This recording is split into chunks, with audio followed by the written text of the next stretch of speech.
Assalamualaikum warahmatullahi wabarakatuh. Pada kesempatan ini saya akan menyampaikan kegiatan berbagi praktik baik mengenai pembelajaran SEM atau Sport Education Model dalam pembelajaran pendidikan jasmani olahraga dan kesehatan dalam permainan sepak bola mini di SMPN 1 Batu Layar. Dengan saya sendiri, nama Fathul Hadi, SPD, peserta PKG, PJOK kelas 1 Angkatan 2 Kabupaten Lombok Barat Provinsi Nusa Tenggara Barat. Baiklah, yang pertama, apa itu model pembelajaran SEM atau Sport Education Model, yaitu merupakan salah satu model pembelajaran dengan pendekatan holistik, menarik serta membangun siswa menjadi individu yang kreatif, sehat jasmani dan rohani.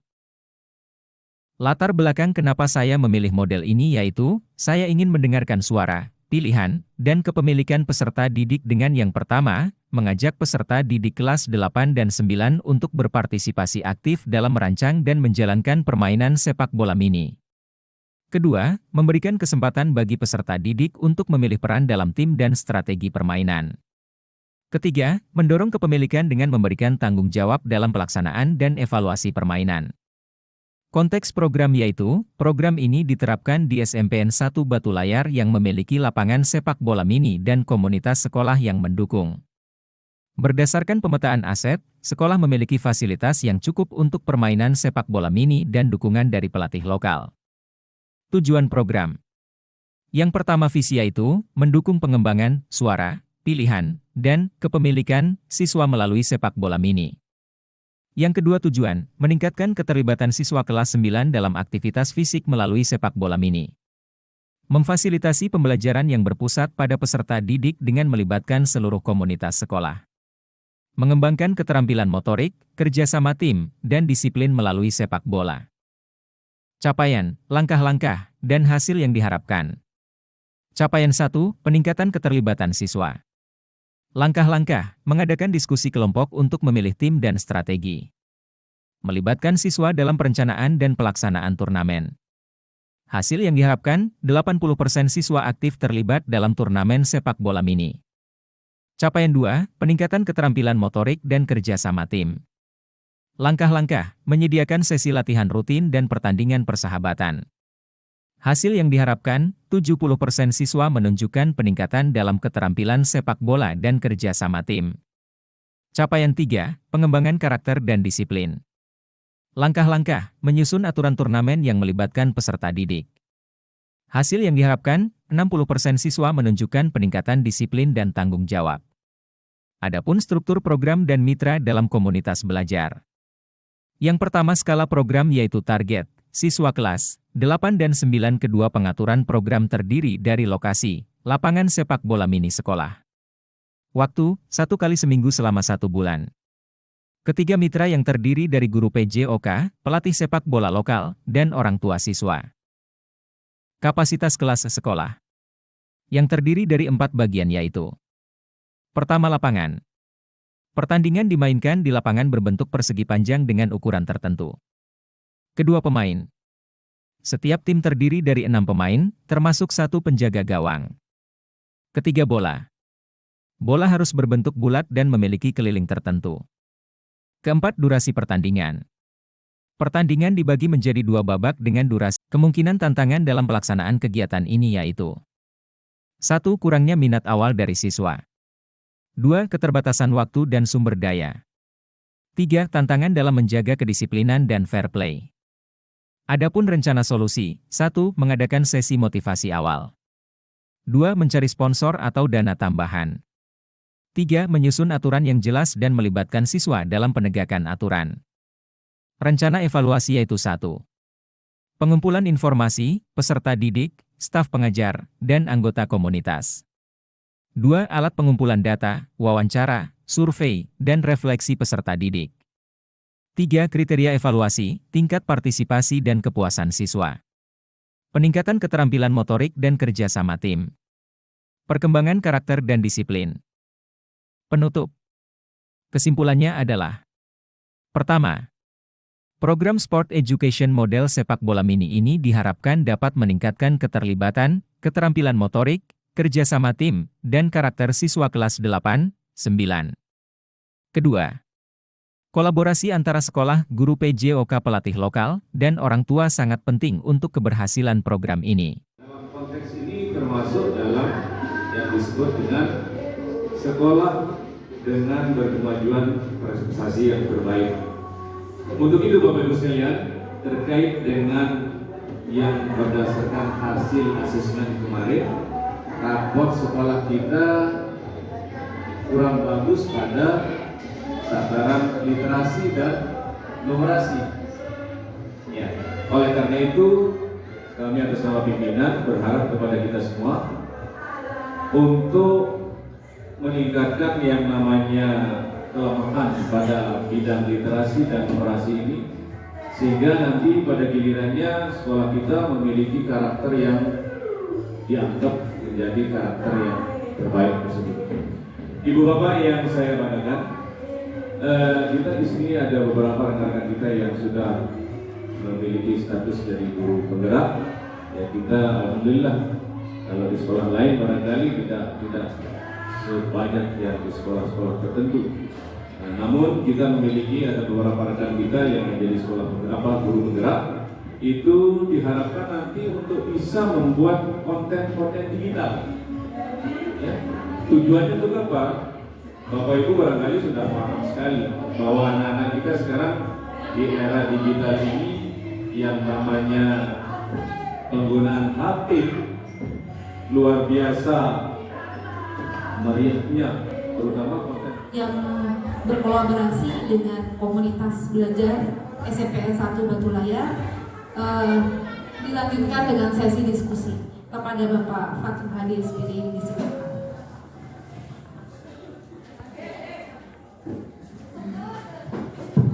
Terima kasih.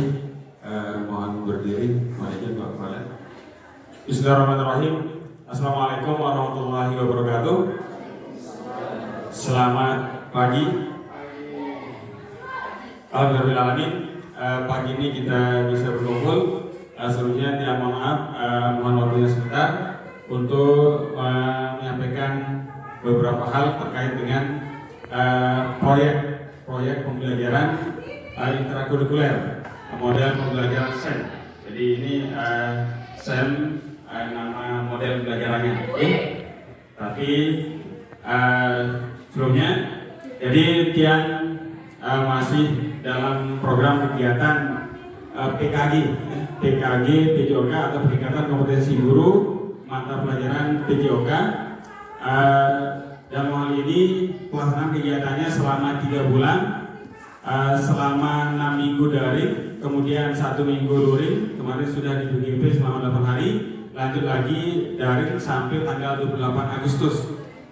Sampai tanggal 28 Agustus baru selesai. Setelah itu nanti akan mengimbaskan ke di Lombok Barat 115 guru PJOK di Kabupaten Lombok Barat.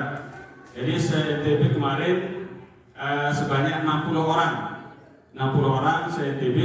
Nah, nanti se-NTB dari 60 itu akan mengimbaskan sebagai fasilitator ke 915 orang se-NTB.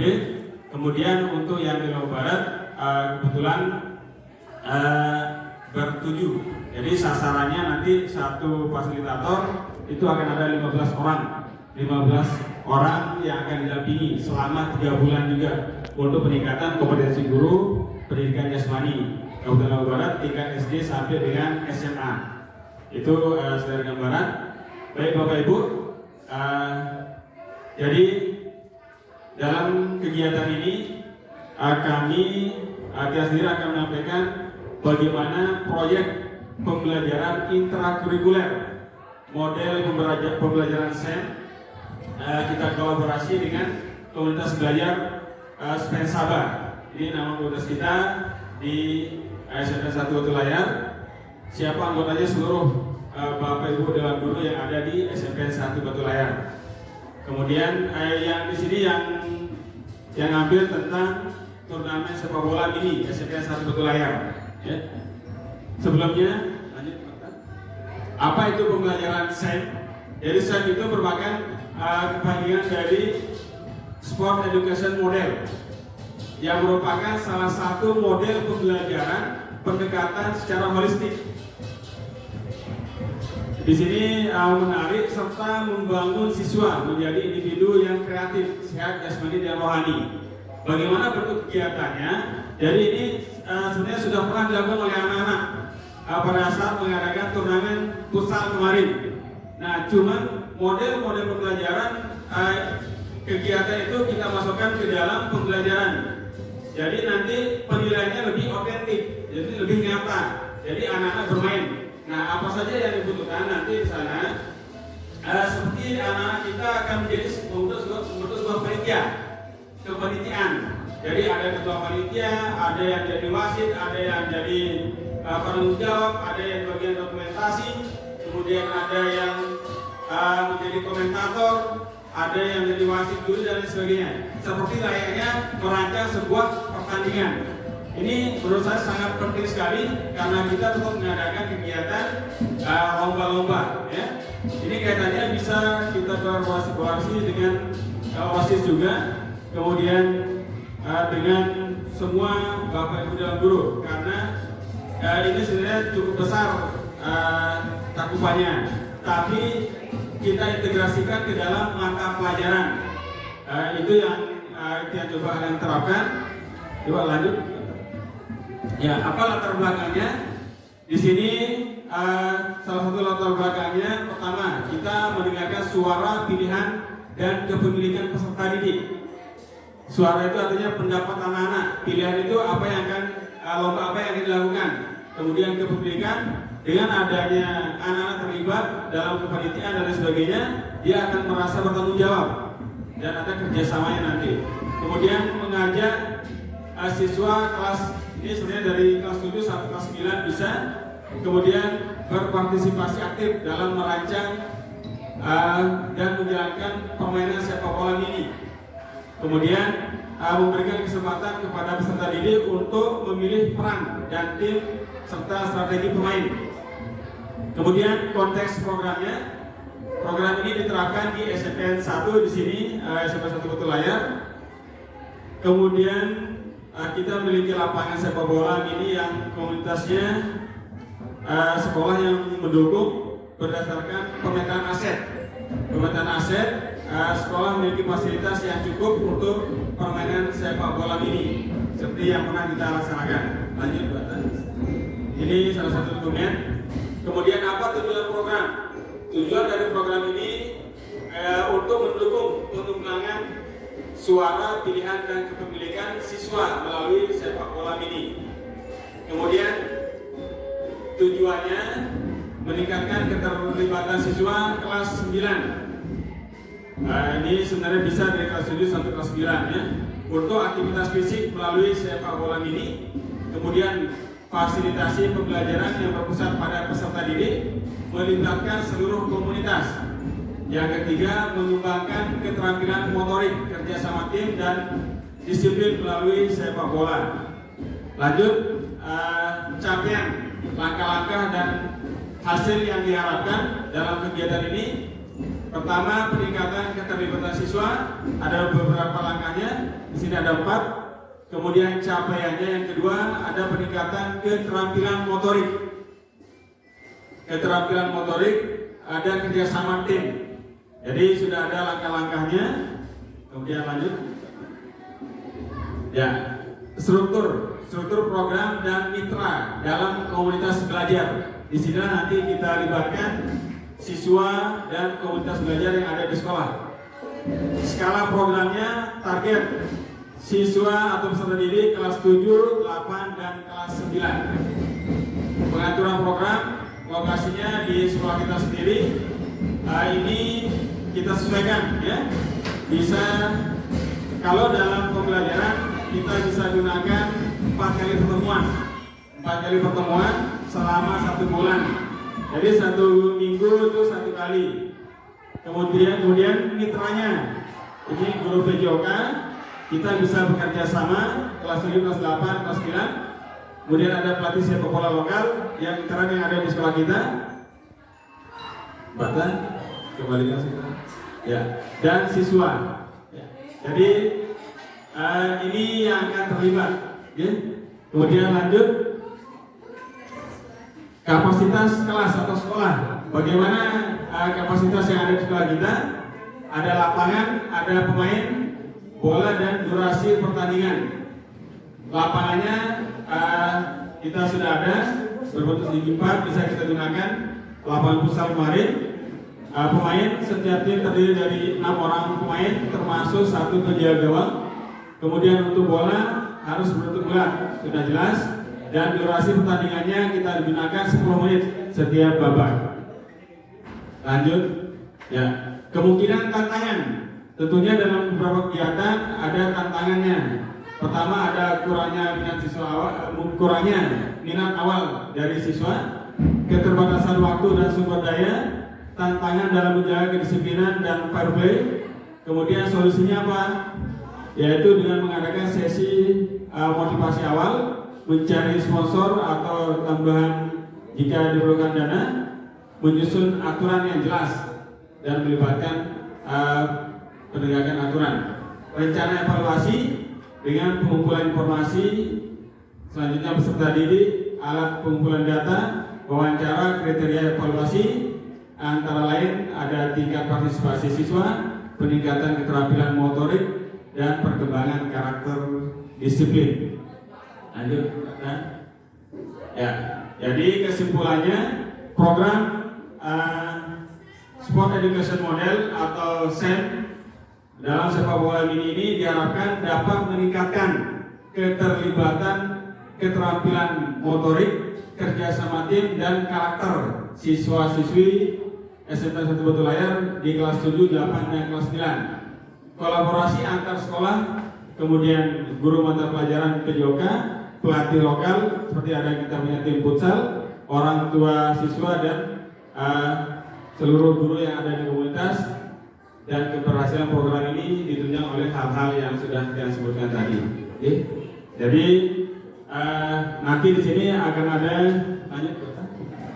ada dokumentasinya. Kemudian yang terakhir, terima kasih. Itu yang bisa saya sampaikan terkait dengan model pembelajaran SEM ini. Semoga ada manfaatnya dan nanti akan kita kembangkan ke materi-materi yang lain. Terutama beberapa waktu ke depan kita akan merancang untuk P5 tentang permainan tradisional. Permainan tradisional itu ada berapa yang bisa kita ambil. Pertama bisa gobor sodor, main sodor. Ya, yang kedua jalan lompat atau bagian itu bisa kita terapkan menggunakan ini. Kemudian nanti bisa juga main cukit atau main dengkleng, benteng. Ya, intinya anak-anak bisa bergerak, dan ada kepanitiaan yang mengatur supaya nanti ada tentunya ada wasit, juri, dan sebagainya. Jadi itu bisa diterapkan besok pada saat P5 di permainan tradisional. Jadi insya Allah sudah ada rancangannya. Kita akan mulai untuk permainan tradisional itu sebenarnya udah di awal Agustus ini ya. Ada waktunya 4 kali pertemuan. Itu pertama ada pengenalan, kemudian ada latihan, kemudian model sistem pertandingannya. Itu bisa kita terapkan nanti di kelas 8, terutama yang megang P5 di kelas 8. Dan hari ini kita akan coba lakukan bersama dengan komunitas belajar kita, komunitas Pen Sabar. Terima kasih. Assalamualaikum warahmatullahi wabarakatuh.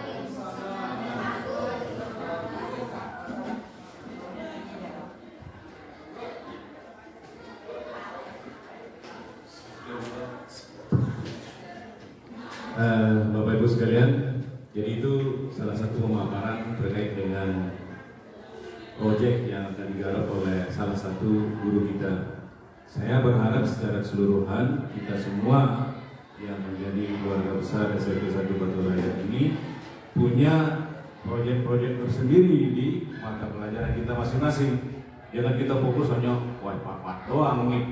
Jangan, kita pun yang lain. Setelah itu ada pelajaran agama, pelajaran IPA, pelajaran bahasa Indonesia, apalagi Ibu Baik ada kaitannya dengan perpustakaan. Misalnya ada nanti jadwal tertentu di perpustakaan, kemudian anak-anak kita buat supaya literasinya menjadi lebih bagus. Pojok baca misalnya di Brugak kita kan sudah ada kan, sekolah lain belum ada yang banyak Brugaknya. Apalagi depan perpustakaan ditaruhkan buku-buku tertentu, terus ibu ambil dokumentasinya terkait ada pojok baca yang dimiliki oleh sekolah kita. Jadi semua kita berkreativitas untuk membuat semacam proyek, ya syukur-syukur yang bisa ada dokumentasi berupa videonya seperti itu. Ya bukan sekedar lifting saja, bukan sekedar kita mau enak-enakan untuk jadi laporan, tidak. Bapak tidak menginginkan yang begitu, tetapi yang real yang kita lakukan di lapangan itu lebih bagus ketimbang kita hanya sekedar asal Bapak senang itu aja. Nah, oleh karena itu kepada kita semua selaku Bapak Ibu guru yang ada di sekolah kita ini, kalau kita melihat hasil konten kreatif dari sekolah lain, kayaknya kita saat ini tidak bisa kita rasanya seperti itu. Kalau kita disetelkan kayak kemarin itu yang di SMP berapa itu di Limsa, hanya dia klip videonya itu dipotong-potong kemudian didesain dengan bagus sehingga menjadi suatu konten pembelajaran yang enak bagi anak-anak, senang ditonton, ada bermainnya, ada seriusnya dan seterusnya. Itu membuat pelajaran itu menjadi lebih beraneka. Asal jangan kita begini aja, halaman bangdabul di sekolah, di dalam kelas, tiba waktu berbagai PR. Nah, jangan seperti itu. Kalau kontennya seperti itu, nanti kita sudah bisa dibaca oleh anak-anak kita. Supaya kita bisa ditebak apa yang kita tayangkan, apa yang kita mau sampaikan kepada anak-anak kita di saat pembelajaran yang kita lakukan. Itu lebih menarik lagi. Jadi anak-anak kita pada gilirannya nanti begini. Sekat tamu Bapak segini. Nah, kalau sudah berharap seperti itu tandanya bahwa kita memiliki pembelajaran yang menarik bagi mereka. Tadi sangat jelas sekali untuk pembelajaran Jaskes bagaimana proyek pelajaran ekstrakurikuler ini dilaksanakan. Mohon penjelasannya untuk pembelajaran IPA harus bagaimana? Mohon terima kasih Pak Zulhan, luar biasa pertanyaannya, cukup menarik. Dia bisa tepuk tangan dulu untuk luar biasa. Jadi gini, ini kan proyek. Jadi ini kita bisa berkolaborasi dengan mata pelajaran apa saja, ya. Bahkan di P5 kan semua. Jadi memang di beberapa materi yang lain di P5 kita bisa masukkan mata pelajaran apa saja, apalagi IPA. IPA ini kan sepak bola. Dalam permainan sepak bola ada aktivitas gerak. Di dalam permainan sepak bola ini juga tentunya nanti yang diminta bagaimana keaktifan siswa-siswi dalam melakukan kegiatan. Banyak hal yang bisa dilakukan. Ini bisa kita kolaborasikan dengan materi yang ada di mata pelajaran IPA. Kira-kira apa di pelajaran IPA materi yang kaitannya dengan gerak ada kan? Ada. Kemudian di pengukuran juga ada kan? Sebelum melakukan aktivitas olahraga, biasanya di kebugaran itu kita suruh anak-anak kita untuk mengukur denyut nadi dulu. Apakah ada perubahannya sebelum melakukan aktivitas dan setelah melakukan aktivitas. Itu saja sudah masuk ke mata pelajaran matematika, menghitung berapa denyut nadi, kemudian nanti dikalikan berapa sehingga ketemu hasilnya berapa denyut nadi normal dalam kegiatan aktivitas. Kemudian tujuan yang lain disesuaikan dengan apa yang sudah kita rancang ini, ya. Jadi kalau memang ini kita bisa lakukan besok, sudah bisa kita kolaborasi. Tidak hanya di permainan ini saja. Seperti yang saya sampaikan tadi di kegiatan permainan tradisional tadi, Jadi besok itu semua mapel akan terlibat. Jadi ada yang di pembuatan laporan itu masuk bahasa Indonesia, kemudian membuat bagan, kemudian menghitung berapa tim yang terlibat di dokumentasi, kemudian ada di komentator, kemudian ada lagi yang menyusun jadwal. Jadi semua mata pelajaran terlibat, apalagi TIK ada dokumentasinya, membuat video. Kemudian yang IPA masuk juga di sana. Nah, sehingga nanti pada saat kita rapat berikutnya itu masing-masing mapel ada tugasnya masing-masing, ada perannya tersendiri, termasuk PKN di mana nanti kerjasama PAI, ada juga nanti di sana tentang kejujuran dalam melakukan pertandingan, fair play dan lain sebagainya. Jadi semua terintegrasi. Jadi satu proyek bisa kita garap untuk semua mapel. Bendera kebanggaan, kami pejuang dari PKG PJOK, siap memimpin tuntun langkah bangsa. Semangat kami takkan pernah luntur, melayani dengan sepenuh hati. Bersama-sama maju ke depan, bersatu dalam kebersamaan.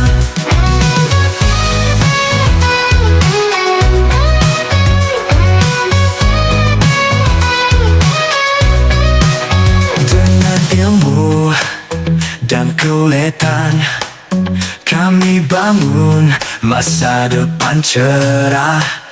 Pendidikan jasmani dan olahraga kami junjung tinggi tanpa ragu. Di setiap langkah kami berjuang.